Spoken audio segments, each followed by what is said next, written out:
time I've heard that. That's good. So following on the theme of cat herding, I'm going to ask my great next panel, Ellie, Fred, Steve, to come on up here. Steve's already gotten up here. And we're going to move quickly in. I think our first break in the afternoon isn't scheduled till 3. We may move that up. That's up to Gail and Joel and Menka to make that decision. But if anyone feels the need, just step on out. We're going to keep powering on through. Really excited. I think, again, the framing was done so well earlier that I'm not going to spend a lot of time talking about the need to dive into some of these specific sectors, which are tremendously distinct in terms of the challenges and the opportunities.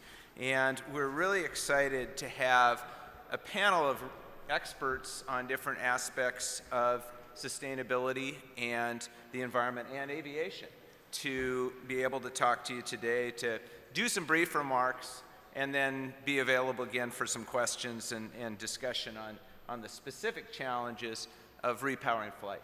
So I'm going to introduce them all. They know the order they're going to be jumping up in, the order I'm introducing them.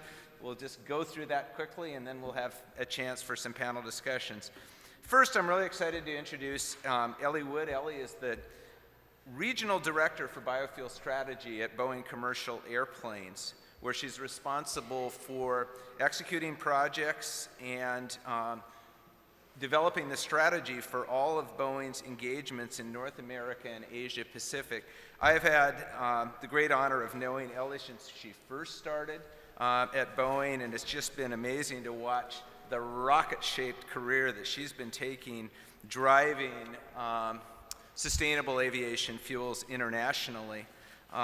She's also the chair and the secretariat of something called the Sustainable Aviation Fuels User Group, which is the international body that's responsible for developing biofuel strategy for all of the aviation industry. As Eileen mentioned, the industry globally has some very aggressive goals, and Ellie's currently responsible for herding all of those cats on a global level.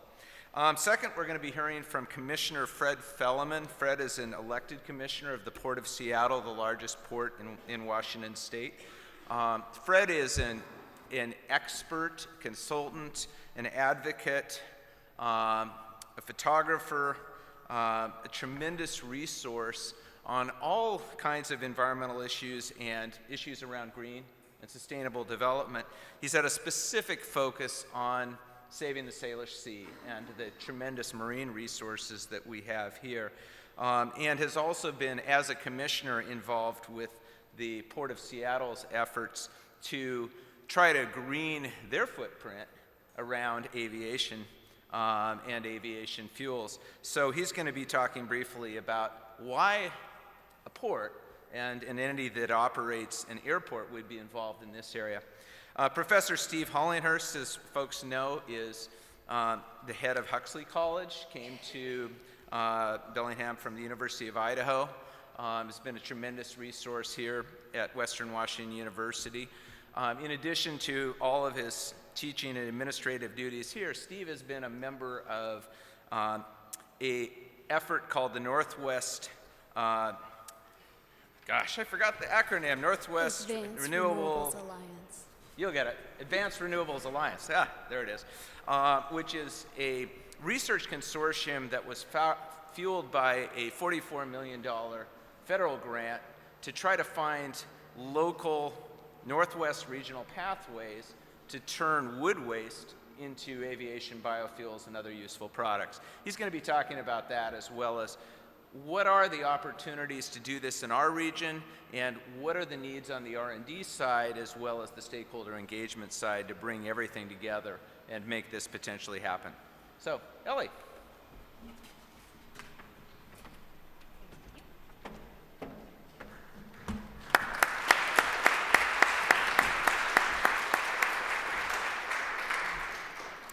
Hi everyone, I am so pleased to be here today. My sister-in-law actually graduated from Western, and so I have a personal connection, and I'm really pleased to be in the Harry Potter room today. In addition to what I'm going to tell you about what Boeing is doing in regards to sustainable fuels, I thought I would bring it down to a little bit more of a personal level, especially for the students in the room, because to be perfectly honest with you all, I was in your shoes 7 years ago exactly right now. I'm 29 years old, and I have been working for Boeing for 5 years now. And when I was first looking for a job, I knew that I wanted to work for a company that viewed climate change as good business practices. I knew that I wanted to move back home to Washington. I, like Governor Inslee, am a fifth-generation Washingtonian, and I'm very proud to work in this state, and I wanted to find a way to give back. So I joined what I like to refer to as the small airplane company, which, for those of you that do not know, Boeing is Washington State's largest private employer. We also happen to be the largest exporter in the United States, which I found really great because I speak French fluently, and it's really hard to speak French if you don't work for a global company. Boeing also does some amazing things around the environment that I had not been aware of before I joined the company. So it might surprise you to know that since the dawn of the jet age, so since the 747 took to the skies, we have reduced the noise footprint of our aircraft by 90%, the emissions footprint by 70%. And today, in 2017, Boeing spends 75% of its commercial R&D to reduce the to promote the environmental performance of our aircraft. There is a business case. Boeing prides itself on being the most fuel efficient, or having the most fuel efficient aircraft in the sky, which immediately results in having fewer emissions. So it's really cool to work for a company where I feel like I am connected on a personal level, but also feel really good about what I do on a daily basis. So let me tell you a little bit about that. Oops. So for those of you that were paying attention to Eileen's presentation, she gave 4 different figures on what percentage aviation represents. Only one of them was what percentage aviation represents on a global level as it relates to CO2 emissions. So does anybody remember what that was? Russ, doesn't count. You're saying 2. Anybody else? Be loud. I like loud. You say 4. 3. 2. Okay. You guys were paying attention, which is really good. Because I don't know if I would have. So we represent 2%. And it's really important as the Boeing company to be able to stand up and say, we represent 2%. And why does that matter? That matters because we want to sell 40,000 new airplanes. That is a $6 trillion market opportunity. That is bottom line. And if those of you that think back in the past 10 years remember, there have been a variety of different schemes to put limits on the growth of aviation. So particularly speaking, the EU emissions trading scheme. So as a result of this, Boeing wants to figure out a way that it can cohesively reduce its emissions and find a license to grow, if you will. So back in 2008, around the time of the EU emissions trading scheme, Boeing, Airbus, we sometimes work with them, GE, airlines, everybody involved in the aviation industry came together to say, we are going to put a global strategy in place and commit ourselves to reducing emissions. We call this the global sectoral approach for obvious reasons. The first pillar of that is to improve the efficiency of the global aircraft fleet by 1.5% per year from 2010 onwards. It's been 7 years, and the average has been more like 2.4% per year. Secondly, we have a strategy in place to have carbon neutral growth from 2020 onwards. And for those of you that were looking at the press last year, there were 2 really interesting developments on the international level. So aviation became one of the first industries, if not the first, to come together in the UN body for aviation to put a carbon standard on all new aircraft. So that isn't a CAFE standard.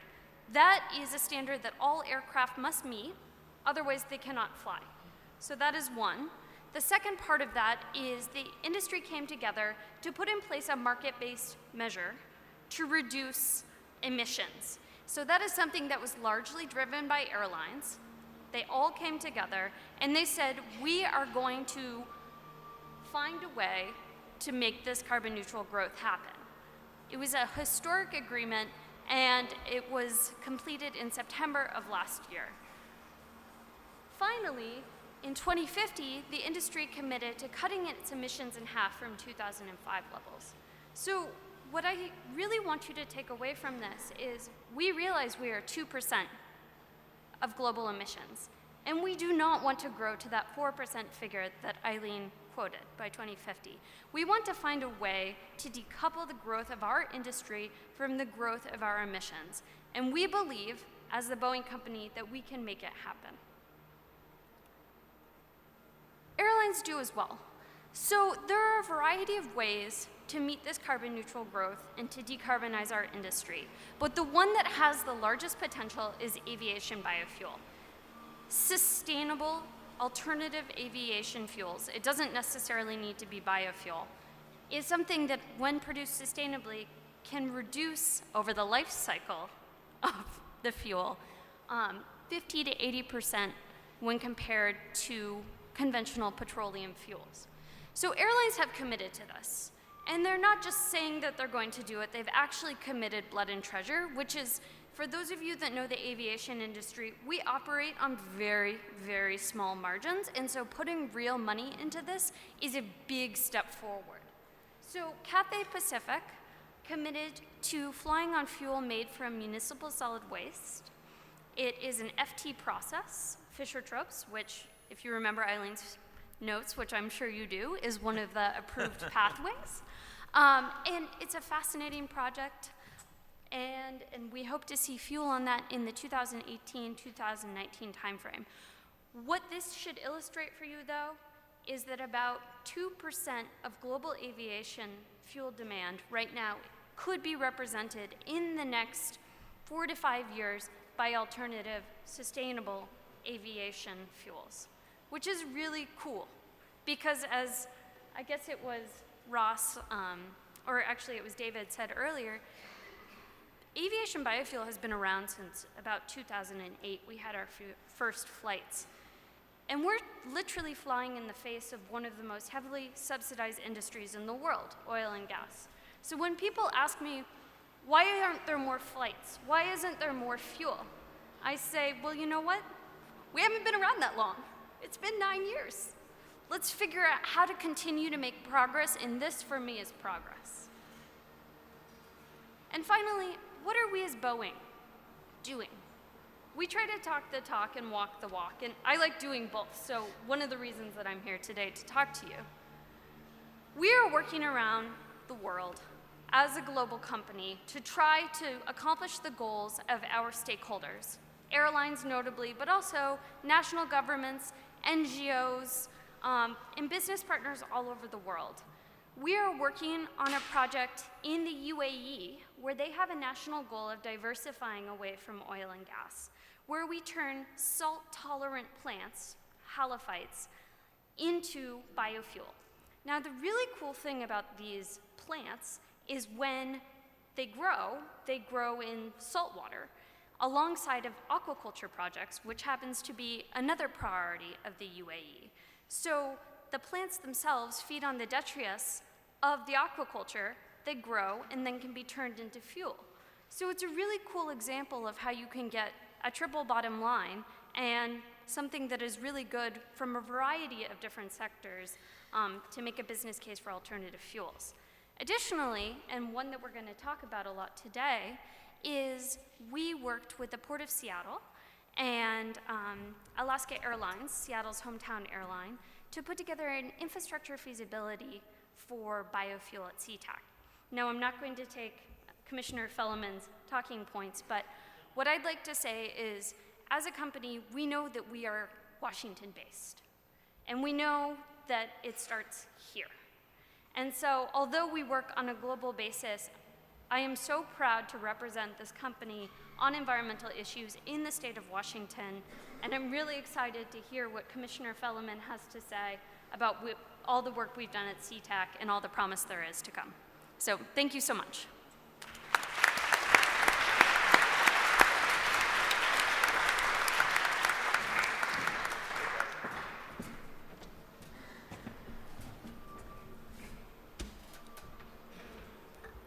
Hi, that's quite a setup. I guess there's no pressure on me. Thank you very much to all of you for inviting the Port of Seattle here. I'm pitch hitting for John Creighton, who's our most senior member of the commission, although I am the oldest member of the commission. So I've been here about 14 months, and so I know everything about all subjects of the port. You can just ask me, and I'll show you how little. No. I actually like to refer to the port as an octopus, having studied killer whales as a graduate student at the UW, because it has its tentacles and everything, even though you may not know it. Combined with this Port of Tacoma, which is what we refer to as the Seaport Alliance now, we're finally cooperating with each other. We're the third largest container complex in the country. We actually have one of the only ports in the, only one of 5 ports in the whole country that has both an airport and a seaport. We've got Fisherman's Terminal. We've got the most environmentally progressive and busiest cruise ship terminals, 3 of those at the seaport, several marinas, so a lot to juggle for a half-time job. Anyway, so why would somebody with a fisheries background want to be involved with it? The same reason all of you, we want to make America green again, right? Fantastic, huh? All right, well, so the point is that a little small changes you can make in a big institution can have major impacts. So as we heard, right now we're going to be speaking mostly about, actually it would be really good if I had a slide up there, wouldn't it? Somebody got. I didn't notice, I'm sorry. Anyway, I'm the entertainment today. So the port is a major economic machine. It's a public agency, but we do a lot of work with the private sector. And our partnership with Boeing and Alaska Airlines is one of the great examples of what a public agency can do to leverage our social obligations with that of the business community's need to make profits. So we have expended the points of that slide, and so if we can go to the next, do I have a, I have, that's what this is for. All right, to the right, okay. Very good. So we are primarily like an economic development agency, and one of the things that I've learned is that almost anything, there's really no, you're limited by your imagination. We don't have to create profits, we have to create jobs, stimulate the community, and while we're elected by King County residents, our influence is really statewide. In fact, from a marine port perspective, our primary destination for our cargo is Chicago. So we're really, you know, the Port of Chicago. Anyway, they don't elect me, so I don't have to talk to them. So, you know, upon arrival, I was on the heels of the Shell rig and all the controversy over there, and my colleagues wanted me to sign a petition saying, never will we support any fossil fuel related project again. And I wasn't going to constrain myself like that, but I was going to say, look, the port is a big carbon intensive institution. And so we established, within the first commission meeting, passed a motion unanimously that creates an Environment and Sustainability Committee, and just with the goal of reducing our greenhouse gases. And just last week, we passed our first motion that basically aligns our greenhouse gas reduction goals with that of our surrounding city and county participants, fellow municipalities. And so that actually ended up making us create a short-term 2020 goal as well as a long-term 2050 goal of carbon neutrality. Now, when your goal is growth, these are serious challenges, and I really have a debt of gratitude to both Vlad and Ross for keeping us honest on that Energy and Sustainability Committee, and I hope we will have future motions and resolutions for you to see in the near future. Oh, also, we have a century agenda, which I actually helped participate in even though I wasn't elected yet. And one of the things, of course, I'm most proud of is our goal is to be the cleanest, greenest, most energy efficient port in the country. It's a nice aspiration. However, we are the only port in the country right now that is really looking into this, providing the infrastructure for biofuels. And as I just learned, we're one of the few globally, which made me particularly proud. So we're doing well despite the economic challenges that are going on right now. But specifically in terms of the airport, we're looking at this remarkably aggressive growth. In fact, our challenge is, can we keep the airport, can we keep up with the capacity, the demand on the airport, given that we're a very constrained space. We don't have the multiple terminals, and so we're going to be investing inordinate amounts of money, like $10 billion, to basically just to keep up with the growth, and both in air cargo and in passenger growth. And so we're like the fastest growing airport for the past several years in a row. It's interesting, though, that the rate of increase in passengers is not directly proportional to the number of planes. So, this is in million annual passengers. While there's been like a 34% increase in passengers, there's only been about a 13 or almost 14% growth in airplanes. And over time, planes have become more efficient, quieter, but still, the communities that live around the airport very much are acutely aware of the growth. And so it's really, as a public agency, we have an obligation to do everything we can to reduce those impacts. And that's both this noise as well as the air quality. And obviously, of all the activities that we do, our greenhouse gas contributions are most significant at the port. But there are things that we have direct control over, which are scope 1 type emissions, versus the things that our tenants do. And we're trying to do both. And so as a public agency, again, we can provide infrastructure, I should keep up with myself, that make it easier for our tenants to do the right thing. So we provide the infrastructure, like, I don't know if you notice when you go to board an airplane, those are those long tubes that go around the gates that are called preconditioned air. So they can shut off their engines, and we pump air conditioning or heat into the plane so they can sit there without idling at the dock. Terminal, you see, I'm a marine person. We also electrifying the ground equipment, so those little tugs that run around and the other activity, those are all plugged in now. And then finally, we're very proud, in the next week or so, you'll see a big unveiling. We have a light rail station that is a bit of a miserable walk to the gates. So we're going to be enclosing that and making it more user-friendly with little go-karts, electrical, that will encourage people to use the terminal. We'll get there by light rail. So anyway, this is what I'm here to talk to you about. So it's critical to meet our Century Agenda goals of reducing our aviation footprint by greenhouse gas footprint by 25%, that we really get serious about this biofuel implementation. So we started off by looking at just the research and development side for the past several years, and now we're looking more into the market development. But we had to sort of see what the viability of doing this at CTAC is. So in looking at what can the port do in terms of providing, receiving the fuel, and making dealing with the economics of the incremental cost of the fuel. Again, as a public agency, we can do those incentives people are wondering about.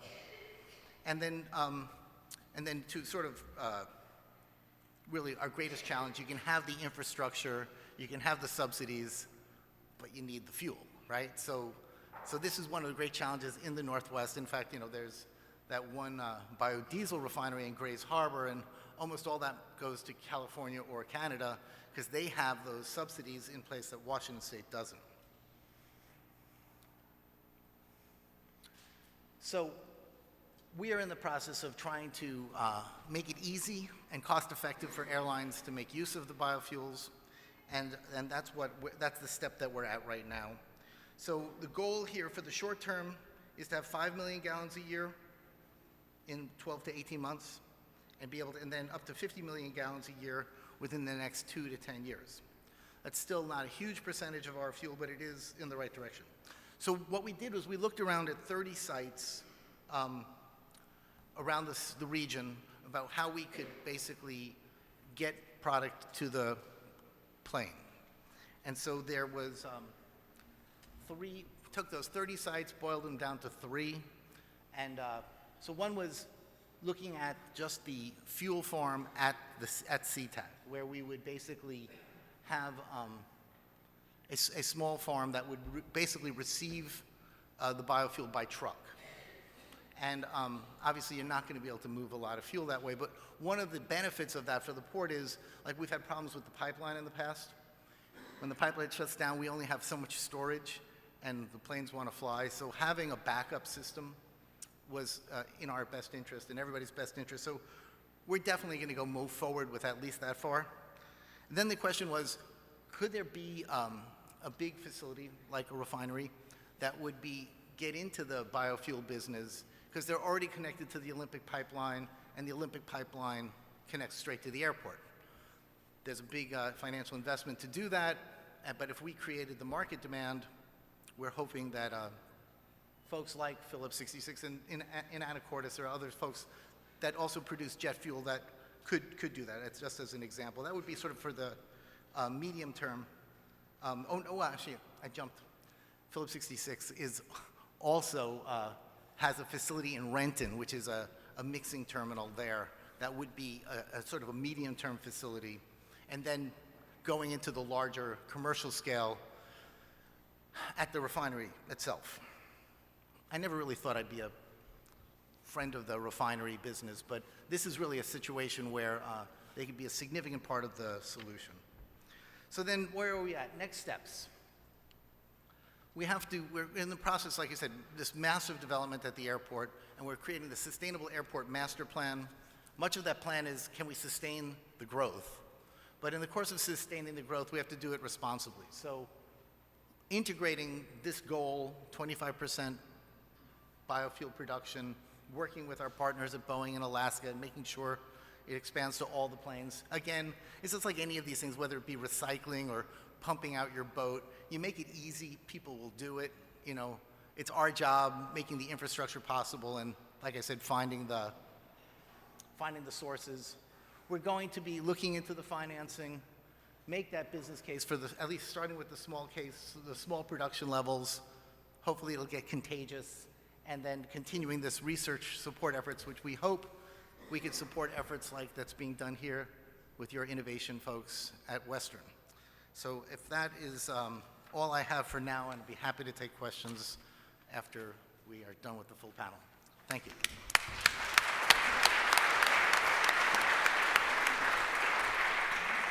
I also meant to say we have copies of this motion, both the creation of the commission and our recent votes, for those that are interested.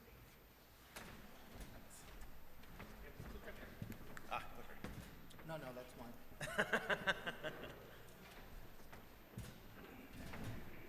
All right, so I think both of those two speakers kind of talked about the demand side, creating the market pull for biofuels and renewable aviation fuels. So now my job, I think, is to talk more about the supply side.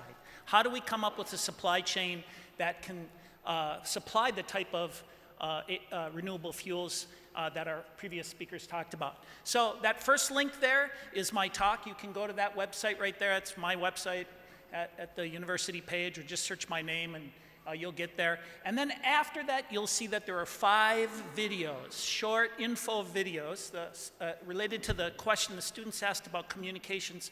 Those videos were done in a way so that they would be digestible for folks, especially in rural communities where this supply chain could be stood up. Okay, and the small businesses in the communities there that would be interested in creating this kind of economic development.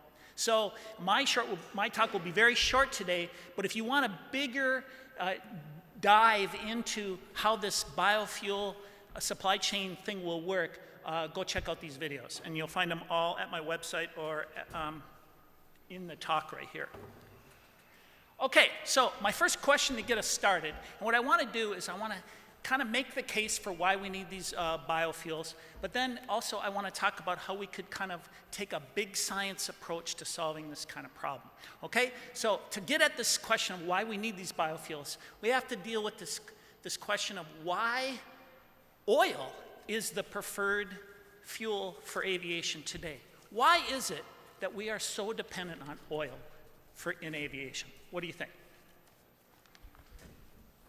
What? Density, did you say? Absolutely. It's all about energy density. So look at this, just as an example to give you a sense of the density of fuel compared to, say, a battery.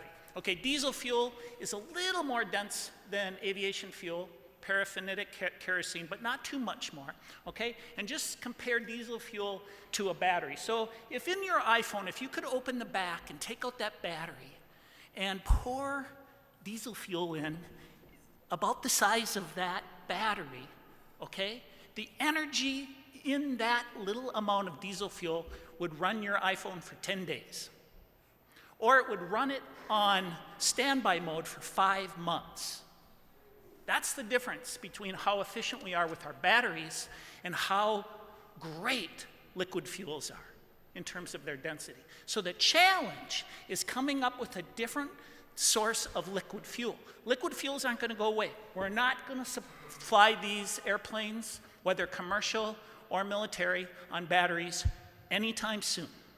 So we're dependent on these liquid fuels, and we got to find a way to replace fossil fuel with some renewable source. Okay? So what I'm suggesting to you today, and what the biofuel sort of industry and people working in this area are saying, that what we have to do is we have to kill this fossil fuel supply chain and redeploy those assets into a biogenic supply chain. That is, we have to stop taking fossil fuel out of the lithosphere and adding it to the atmosphere, and instead deploy carbon that's already in the biogenic carbon cycle. That's the proposition of biofuels right there. Okay, now there's lots of debate about how much the carbon accounting and how much gain we get from that, but one thing I think we do know is that if you're going to be deploying the biofuel, if you're going to be deploying the biomass that would have burned or decomposed anyway, and if you can intercept it, then the proposition is, why burn it out in the woods if you could first burn it in a jet engine? That's the basic idea. Okay, so the idea is we need to look around the world, and we have to find bioregional ways of creating this biofuel feedstock, this supply chain, right? And in the Pacific Northwest, what assets do we have? Well, we have forests. And those forests, after 100 years of fuel suppression, are overloaded with fuel, and we're going out there right now, and we're mechanically removing that biomass from those forests. We're piling it up into slash piles, and we're burning it. Or we have harvest operations that are removing the great share of biomass in the form of the wood that's leaving the forest, but we're leaving all those slash piles, which are then being piled up, tens of thousands of them every year, and burned right there in the forest. Okay? So could we somehow access the supply chain? That's the focus of this study. But if you think about it, we have other assets in the region too. We have one of the richest growing oilseed regions in the world, and we currently have a glut of oilseed in the market. So creating an alternate market pull for oilseed is another part of this project. But this would require a different pathway, because this is an oil pathway, a HEFA process or something like that, for converting those oil seeds into fuel, as opposed to what you do if you're going to use wood. And we focused on wood. Here are the big aviation demand centers in the region. You can see Seattle's by far the biggest when you look at Joint Base McChord and SeaTac, but Portland's pretty darn big too. And then here are those pipeline networks. So those could be deployed to move this stuff around. Currently, they're moving fossil fuels, but there's no reason that these pipelines couldn't move biofuels in the future. Okay? So this was a big science approach to this problem. As Ross said, $44 million, led by Washington State University, 100 principal investigators from around the country, 7 or 10 different universities, 20 different business partners, including SeaTac, Alaska Air, Weyerhaeuser, companies like that. And the goal was to demonstrate by the end that yes, we could make jet fuel from cellulosic materials. That had never been done before. But at the same time, we wanted to show that we could create co-products that would make that fuel affordable. The way the oil refining business works is you don't make money on gasoline and diesel. You make money on the co-products that are sold. And the gasoline and the diesel just allow you to scale up the system. Well, it's the same with biofuels. So we had to investigate co-products that would help make the fuel affordable. Lastly, we thought this would be a rural economic development tool and would create supply chains that would help create jobs in rural parts of the country. So here's our supply chain. This is an alcohol to jet, ATJ, pathway. There's lots of different pathways for this conversion, but this is the one we finally decided on. It took us years to kind of work through this, of different PIs competing with each other with their competing pathways and making the selection and then finally going this route. So here's how it works. So you start with these forest residuals. They're piled up in the forest, and instead of burning them there, you collect them and you densify them and somehow move them down through the system. The next challenge is to efficiently transport this stuff to the conversion facilities. Then you have to pre-treat it, meaning you have to, using enzymes, you have to be able to separate the sugars. 60% of this material is sugar. Sugar's the new oil. Sugar's the new oil. And you have to separate those sugars from the lignins.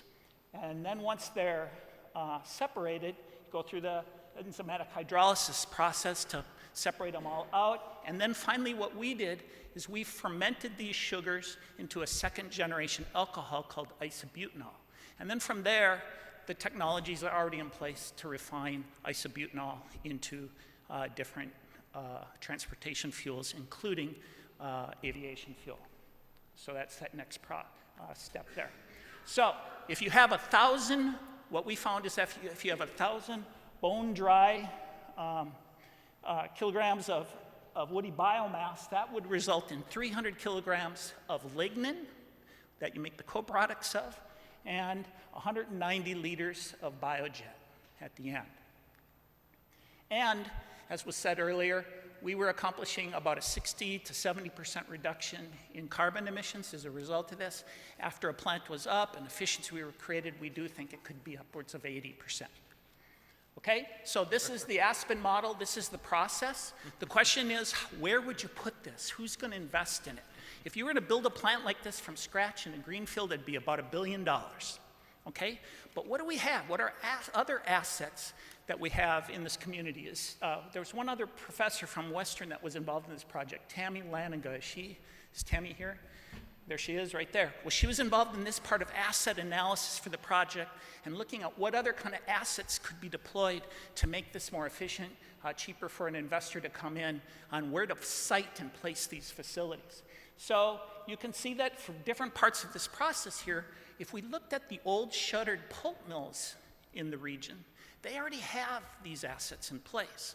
So a company could come in and utilize those assets if they were going to build a refinery or a depot system. Whether it's a sulfite mill or a kraft mill or an ethanol plant, they have different assets that could make the investment cheaper for whoever the refiner ends up being in the end. Okay, so to finish up this project then, what we did is we made 1,000 gallons of this stuff. And we had to deal with Alaska Airlines to fly the first commercial jet in the country from SeaTac to Washington, D.C. We did that last fall. So I'll just quickly show you how that process worked. The goal was to make 1,000 gallons of isoparaffinic kerosene. There's our feedstock. This is the woody biomass that you see in any slash pile around the Pacific Northwest. It has needles and bark and dirt and limbs and all sorts of crap in there. And you have to come up with a process to convert that stuff into the other steps there. This is the pretreatment and enzymatic hydrolysis phase. Basically, you have to grind this stuff and make a commodity out of it that you can move around, and then you got to be able to do this pretreatment. And then finally comes the conversion process. the licensing of the fuel, the certification, and all those things, and which we did with private partners that did that fermentation and final refining stages for us. And then last fall, we flew this jet to Washington, D.C., along with a bunch of members of Washington's congressional delegation, and then we spent a week in D.C. 1 week after the election. It was kind of depressing, talking about the possibilities here with folks on the Hill. So it was pretty fun. So what are the next steps? Well, we have to demonstrate that we can indeed run a factory like this, probably a pilot stage, got to do that for a few thousand hours, and then there's going to eventually need to be investment on the processing side of that to go with the market pull that these folks are creating. And then we'll have stood up a supply chain. Where else could this happen in the world but here in the Pacific Northwest? I think if anybody's going to be able to do it, it's going to be us, and the sooner we do it, the better. Thank you.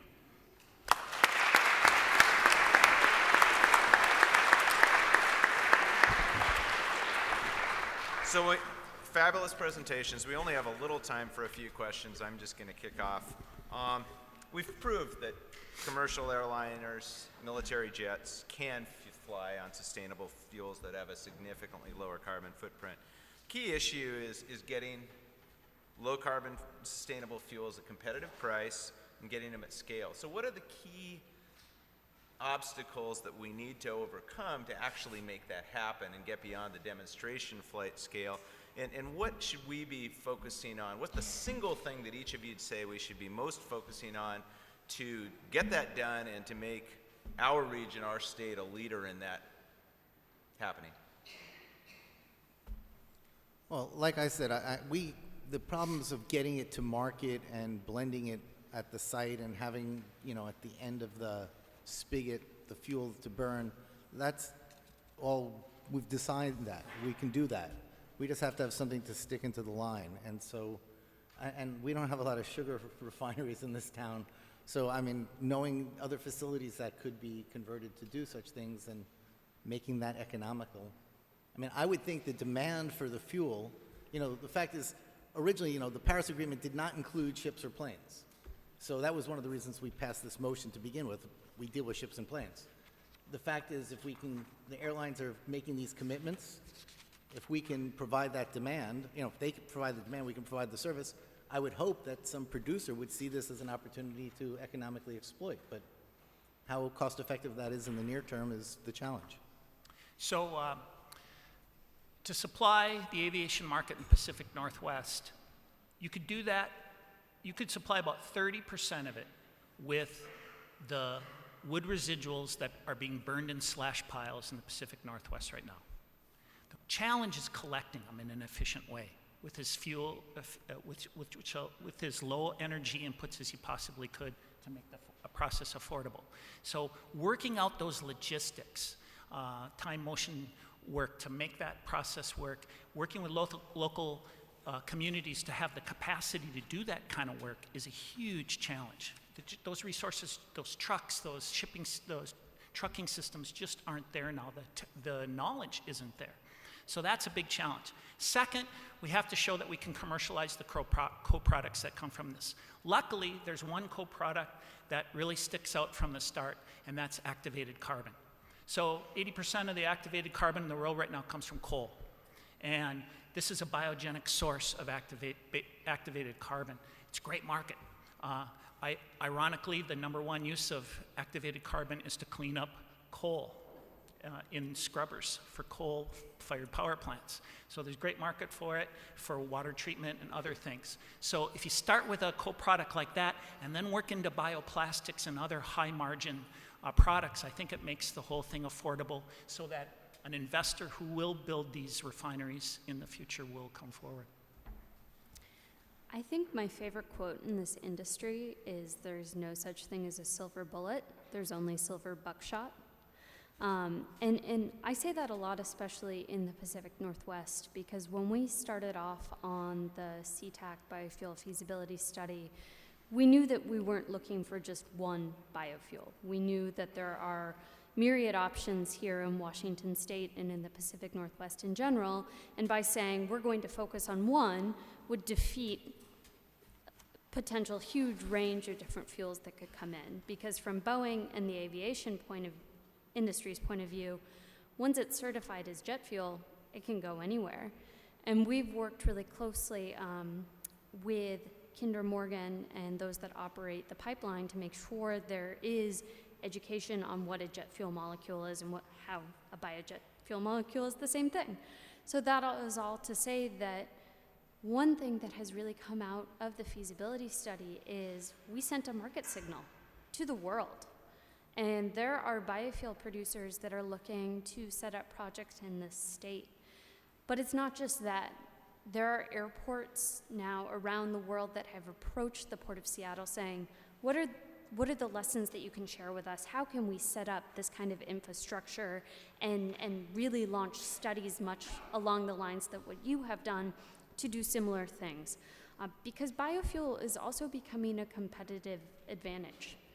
Airports that can be first movers on this will be the ones that will be the first to take advantage of the new energy economy. So I really have to give a lot of credit where credit is due to the Port of Seattle for having the foresight to invest in the infrastructure feasibility study in the way that they did.